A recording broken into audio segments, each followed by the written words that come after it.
Right now, let me show you how you can rename your photos on your Mac computer. So it depends on where the photo is. If you have it inside of the Photos app, you can see there is a dedicated Photos app with the same icon we have on our iPhones and iPads. You can get inside like this, and now you might see a picture stored in here.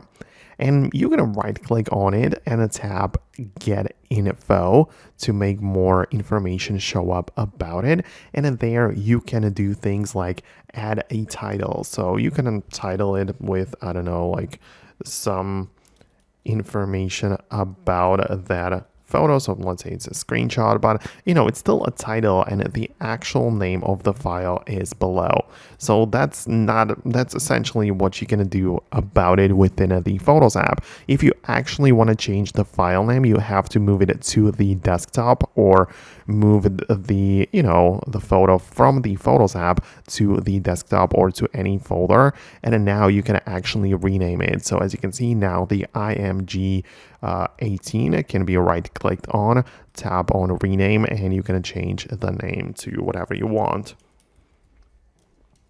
So once I type that in, you can see that this is actually the screenshot file name.